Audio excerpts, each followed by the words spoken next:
नमस्कार, मैं हूं दीपक भंडारी और आप देख रहे हैं D4 न्यूज। चर्चा करेंगे दिन भर की बड़ी खबरों पर।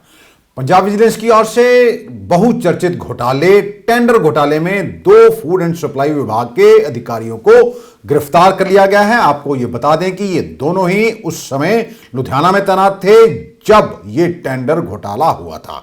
इसी घोटाले में पूर्व कैबिनेट मिनिस्टर भारत भूषण आशु पहले से ही जेल में बंद हैं। आज जिन 2 अधिकारियों को गिरफ्तार किया गया है उनमें सुखविंदर सिंह गिल और दूसरे का नाम है हरवीन कौर। ये दोनों ही लुधियाना में फूड एंड सप्लाई विभाग में अधिकारी थे जब ये भ्रष्टाचार हुआ था।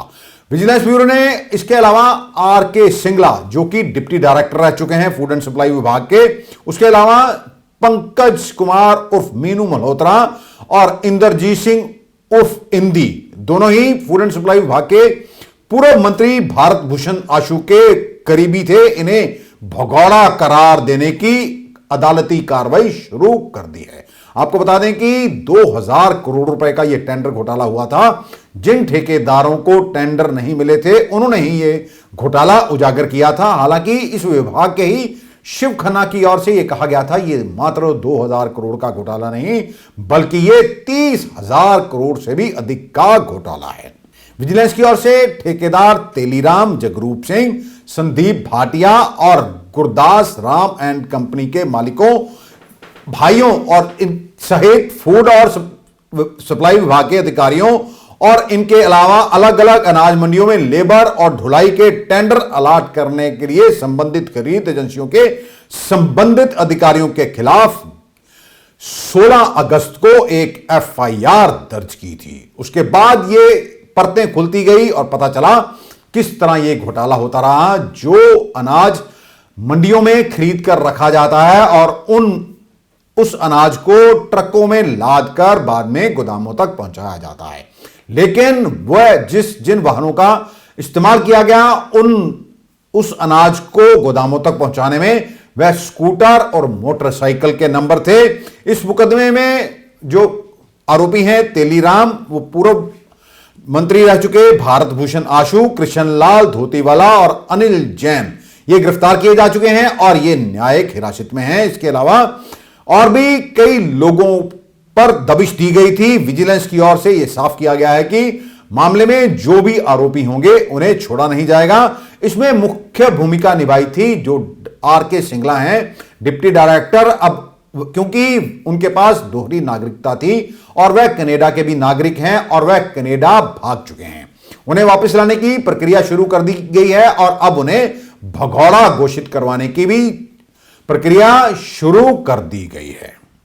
विजिलेंस के मुताबिक सुखविंदर सिंह जो कि फूड एंड सप्लाई विभाग के अधिकारी थे उस समय, उन्होंने 2 लाख रुपए और एक iPhone रिश्वत के तौर पर लिया था। वहीं हरवीन कौर, यह भी लुधियाना में ही फूड एंड सप्लाई विभाग की अधिकारी थी, इन्होंने 3 लाख रुपए रिश्वत के तौर पर लिए थे। इन दोनों आरोपियों को कल अदालत में पेश किया जाएगा।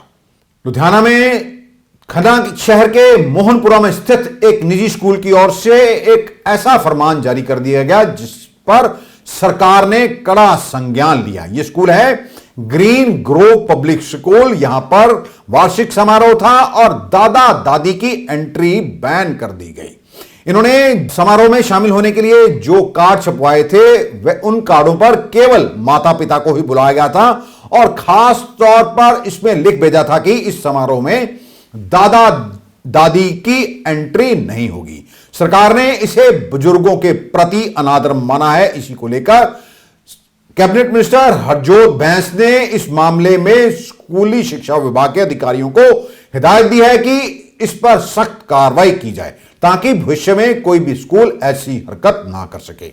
अब विभाग द्वारा इस मामले में स्कूल को 2 दिनों के अंदर अंदर जिला शिक्षा अधिकारी लुधियाना के पास पेश होकर अपना स्पष्टीकरण देने को कहा गया है।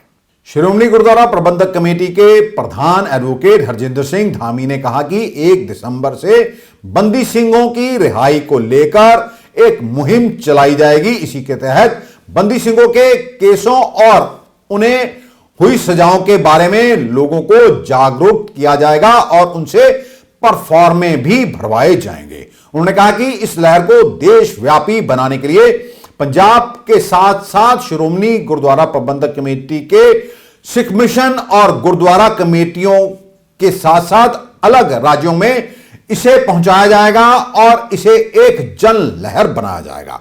उन्होंने यह भी कहा कि इस मुहिम का मुख्य केंद्र श्रोमणी गुरुद्वारा प्रबंधक कमेटी का ऑफिस रहेगा, जबकि पंजाब के हर जिले और पंजाब के बाहर सिख मिशनों में सब केंद्र स्थापित किए जाएंगे। खासकर पंजाब में गुरुद्वारा साहिबानों में और शिक्षक इदारों, बस स्टैंडों, रेलवे स्टेशन, शहर, कस्बों, अहम चौराहों में कैंप लगाकर लोगों से ये परफॉर्मे भरवाए जाएंगे। उन्होंने यह भी बताया कि परफॉर्मे भरवाने के बाद चंडीगढ़ में श्रोमणी गुरुद्वारा प्रबंधक कमेटी के मेंबरों की ओर से एक दिन का रोष मार्च भी निकाला जाएगा और तमाम परफॉर्मे जो जनता की ओर से भरवा कर रखे गए होंगे वह पंजाब के गवर्नर को सौंपे जाएंगे। उन्होंने यह भी कहा कि श्री अकाल तख्त साहब के जथेदार के आदेशों के मुताबिक श्रोमणी गुरुद्वारा प्रबंधक कमेटी ने साहिबजादों के शहीदे दिहाड़े को वीर बाल दिवस की जगह साहिबजादे शहादत दिवस के तौर पर मनाने की अपील भारत सरकार को की है। इसे फिर से केंद्र सरकार को भेजा जाएगा और इस फैसले को लागू करने को कहा जाएगा। आपको भी बता दें कि कुछ दिन पहले देश के प्रधानमंत्री नरेंद्र मोदी ने साहिबजादों के शहीदी दिन को साहिबजादे बाल दिवस के तौर पर मनाने की घोषणा की थी। ਤੇ ਸਿੱਖ ਕੈਦੀਆਂ ਪ੍ਰਤੀ ਜੁਝਾਰੂ ਵੀਰਾਂ ਪ੍ਰਤੀ ਆਪਣੀ ਵਚਨਬੱਧਤਾ ਤੇ ਮੈਂ ਇਹਦੇ ਨਾਲ ਸਹਿਮਤ ਹਾਂ। ਉਹ ਅਸੀਂ ਡਿਜੀਟਲਾਈਜੇਸ਼ਨ ਵੀ ਕਰਾਂਗੇ ਉਹਦੀ ਸਾਰੀ, ਤਾਂ ਕਿ ਉਹਦਾ ਇੱਕ ਰਿਕਾਰਡ ਵੀ ਸਾਡੇ ਕੋਲ ਰਹਿ ਜਾਏ। ਉਹਦਾ ਸਮਾਂ ਨਿਸ਼ਚਿਤ ਕਰਕੇ ਫਿਰ ਸਾਰੇ ਪਰਫਾਰਮੇ ਸ਼੍ਰੋਮਣੀ ਗੁਰਦੁਆਰਾ ਪ੍ਰਬੰਧਕ ਕਮੇਟੀ ਦੇ ਸਾਰੇ ਮੈਂਬਰ ਸਾਹਿਬਾਨ ਚੰਡੀਗੜ੍ਹ ਜਾ ਕੇ ਇੱਕ ਦਿਨ ਦਾ ਧਰਨਾ ਦੇਣਗੇ। ਨਾਲ ਹੀ ਉਹ ਸਾਰੇ ਗਵਰਨਰ ਪੰਜਾਬ ਦੇ ਸਾਰੇ ਉਹ ਜਿਹੜੇ ਆ ਸਪੁਰਦ ਕੀਤੇ ਜਾਣਗੇ। ਦੂਸਰਾ ਜਿਹੜਾ ਅੱਜ ਮੀਡੀਆ ਦੇ ਵਿੱਚ ਬਹੁਤ ਵੱਡਾ ਲੱਗਾ ਕਿ ਵੀਰ ਬਾਲ ਦਿਵਸ ਜਿਹੜਾ ਛੋਟੇ ਸਾਹਿਬਜ਼ਾਦਿਆਂ ਦੇ ਸ਼ਹੀਦੀ ਜੋੜ ਮੇਲੇ ਤੇ ਮਨਾਇਆ ਜਾਊਗਾ। ਅਸੀਂ ਪਹਿਲਾਂ ਵੀ ਪਿਛਲੀ ਐਗਜ਼ੈਕਟਿਵ 'ਚ ਵੀ ਇਹ ਫੈਸਲਾ ਕੀਤਾ ਸੀ। ਸ਼੍ਰੀ ਅਕਾਲ ਤਖਤ ਸਾਹਿਬ ਜੀ ਦੇ ਜਥੇਦਾਰ ਵੱਲੋਂ ਆਦੇਸ਼ ਵੀ ਆਇਆ ਸੀ ਕਿ ਇਹਨੂੰ ਸਾਹਿਬਜ਼ਾਦੇ ਸ਼ਹਾਦਤ ਦਿਵਸ ਵਜੋਂ ਮਨਾਇਆ ਜਾਵੇ। ਮੈਂ ਅੱਜ ਵੀ ਭਾਰਤ ਸਰਕਾਰ ਤੋਂ ਤੇ ਵੱਖ-ਵੱਖ ਸਟੇਟਾਂ ਦੀਆਂ ਸਰਕਾਰਾਂ ਜਿਹਨੇ ਇਹ ਮਨਾਉਣ ਦਾ ਯਤਨ ਕੀਤਾ ਉਹਨਾਂ ਨੂੰ ਬੇਨਤੀ ਕਰੂੰਗਾ ਕਿ ਇਹ ਸਾਡਾ ਮਹਾਨ ਵਿਰਸਾ, ਇਹ ਗੁਰੂ ਸਾਹਿਬਾਨ ਦੇ ਨਾਲ ਸੰਬੰਧਿਤ ਸਾਡੇ ਸਾਹਿਬਜ਼ਾਦੇ ਆ। ਇਹਦੇ ਵਿੱਚ ਅਸੀਂ ਸ਼੍ਰੋਮਣੀ ਗੁਰਦੁਆਰਾ ਪ੍ਰਬੰਧਕ ਕਮੇਟੀ ਦੇ ਸਮੁੱਚੀਆਂ ਸਿੱਖ ਸੰਗਤਾਂ ਨੂੰ ਅਧਿਕਾਰ ਆ ਕਿ ਆਪਣੇ ਸ਼ਹੀਦਾਂ ਪ੍ਰਤੀ ਉਹਨਾਂ ਦੇ ਦਿਵਸ ਕਿਵੇਂ ਮਨਾਉਣੇ ਆ ਤੇ ਉਹਨਾਂ ਦੇ ਨਾਂ ਕਿਵੇਂ ਰੱਖਣੇ ਆ। ਇਸ ਕਰਕੇ ਸਰਕਾਰ ਨੂੰ ਜਿੱਦ ਨਹੀਂ ਕਰਨੀ ਚਾਹੀਦੀ, ਕਿਉਂਕਿ ਗੁਰਮਤ ਅਨੁਕੂਲ ਜਿਹੜਾ ਸਾਹਿਬਜ਼ਾਦੇ ਸ਼ਹੀਦੀ ਦਿਵਸ ਆ ਇਹ ਸਾਰੇ ਸਮੁੱਚੇ ਪੰਥ ਸ੍ਰੀ ਅਕਾਲ ਤਖਤ ਸਾਹਿਬ ਵੱਲੋਂ ਇਹ ਦਿਵਸ ਮਨਾਇਆ ਜਾਵੇ ਤੇ ਇਹਦਾ ਨਾਂ ਇਹ ਰੱਖਿਆ ਜਾਵੇ। ਇਹ ਵੀ ਅੱਜ ਸਾਡਾ बैठ के ਜਿਹੜਾ चेचे तौर पे फैसला होया। दिल दहला देने वाले हत्याकांड यानी कि श्रद्धा वालकर हत्याकांड में एक और खुलासा हुआ है। आरोपी आफताब पूनावाला पूरा हिसाब रखता था कि उसने श्रद्धा की हत्या के बाद किए गए उसके शव के टुकड़ों को कहां कहां ठिकाने लगाया। दिल्ली पुलिस 6 महीने पहले लिव इन पार्टनरशिप श्रद्धा की हत्या कर उसके शव को टुकड़ों में ठिकाने लगाने के आरोपी आफताब को गिरफ्तार कर पूछताछ कर रही है। पुलिस श्रद्धा के सिर और धड़ को तलाशने के लिए छतरपुर के जंगलों में रोजाना पहुंच रही है। यही नहीं, दिन के साथ साथ रात भी पुलिस को बहुत मेहनत करनी पड़ रही है। जांच में सामने आया है कि आफताब ने श्रद्धा के शव के टुकड़ों को ठिकाने तो लगाया और साथ साथ पूरा एक प्लान तैयार किया और जानकारी रखता था कि वह कौन सा अंग कहां फेंक रहा है। पुलिस इस मामले में तमाम सबूतों को इकट्ठा कर रही है। मुख्यमंत्री भगवंत मान के आदेशों के बाद पंजाब पुलिस ने हथियारों के लाइसेंस जांचने की एक ड्राइव शुरू की है। पंजाब के डीजीपी गौरव यादव ने यह बताया कि इस दौरान यह देखा गया है कि कई हथियार नकली पते पर जारी किए गए हैं। इसकी जांच की जाएगी। जो हथियार नकली पते पर जारी किए गए होंगे उनको रद्द कर दिया जाएगा। 3 महीने में इस ड्राइव को पूरा किया जाएगा। इसके साथ किसी समाज के खिलाफ दिए गए विवादित बयान पर भी एफआईआर दर्ज करवाई जाएगी। इसलिए उन्होंने लोगों से सचेत रहने को कहा है और कहा है कि सोशल मीडिया पर हथियारों के साथ तस्वीर लोड करने वाले लोगों पर भी सख्त कार्रवाई की जाएगी। पंजाब के मुख्यमंत्री सरदार भगवंत मान के आदेशों तो बाद पंजाब पुलिस ने एक एक्सटेंसिव ड्राइव शुरू की है कि वेरीफिकेशन ऑफ लाइसेंस्ड आर्म्स। यह देखा गया है कि काफ़ी असले फेक एड्रेसिस से इशू हुए हैं तो साढ़े हर SHO हर पुलिस स्टेशन के असी एक्सटेंसिव वेरीफिकेशन करांगे। ਜਿਹੜੇ असले नजायज़ इशू हुए हैं उन्होंने कैंसल किया जाऊगा।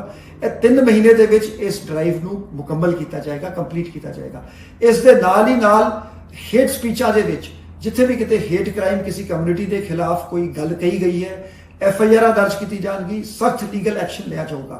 Glorification of weapons whether in songs or in social media has been banned by the Punjab government ਤੇ ਇਸ ਦੇ ਲਈ ਵੀ ਲੀਗਲ ਐਕਸ਼ਨ ਲਿਆ ਜਾਊਗਾ। ਮੈਂ ਸਾਰੇ ਲੋਕਾਂ ਨੂੰ ਅਪੀਲ ਕਰਾਂਗਾ ਕਿ ਇਹ ਜਿਹੜੇ ਸਰਕਾਰ ਦੇ ਆਦੇਸ਼ ਹੈਗੇ ਇਹਨਾਂ ਦੀ ਪਾਲਣਾ ਕਰੋ, otherwise legal action will be taken.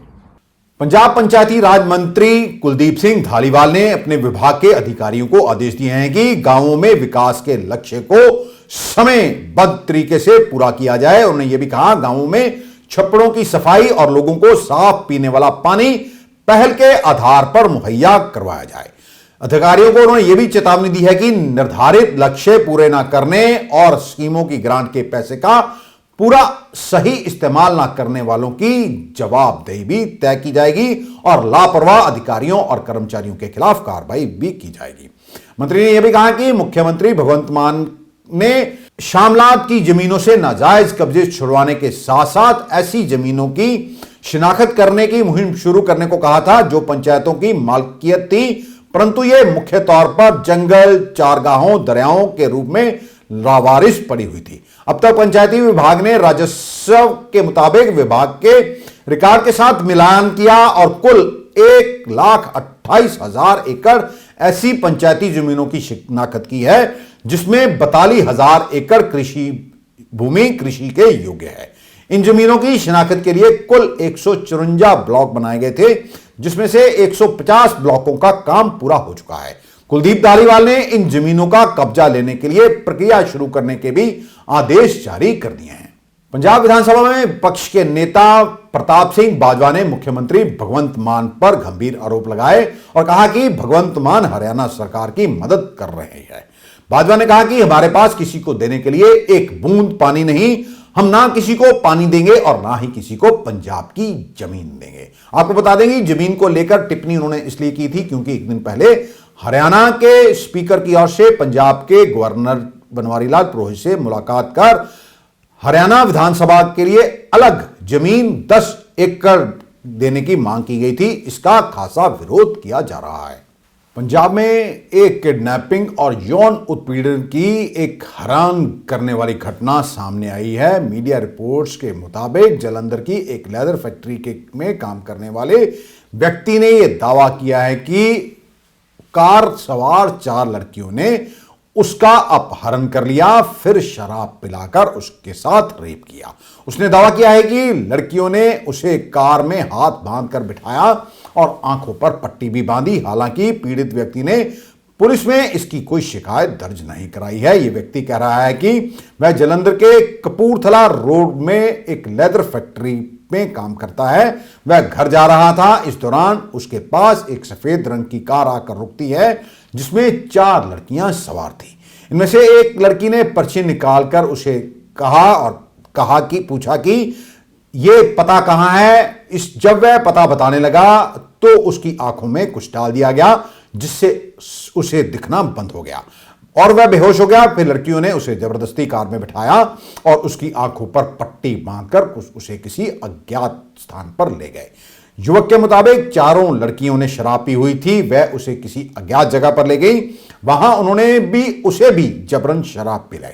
इसके बाद जब वह नशे में था तो उसके साथ यौन संबंध बनाए गए, ऐसा दावा इस युवक की ओर से किया जा रहा है।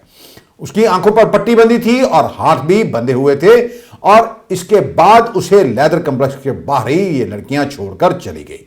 युवक का यह कहना है कि लड़कियां किसी अच्छे घर की लग रही थी और वह सभी अंग्रेजी और पंजाबी में बात कर रही थी। उसका दावा है कि उसके घर वालों ने मना किया है उसे पुलिस में जाने से। अब पुलिस में कोई शिकायत नहीं हुई है, ऐसे में इसकी पुष्टि अब तक नहीं हो पाई है कि युवक जो कह रहा है वह सच है या फिर वह ऐसे ही एक मनगढ़ंत कहानी बना रहा है। अब जबकि पुलिस में इस युवक की ओर से कोई शिकायत नहीं की है, अब खुफिया तंत्र जो है वह सक्रिय हो गया है और जानकारी जुटाने में लग गया है कि युवक जो कह रहा है उसमें कितनी सच्चाई है। हम इस खबर की पुष्टि नहीं कर रहे हैं, लेकिन जो मीडिया रिपोर्ट्स आ रही हैं उसी के आधार पर हम ये खबर आप तक पहुंचा रहे हैं।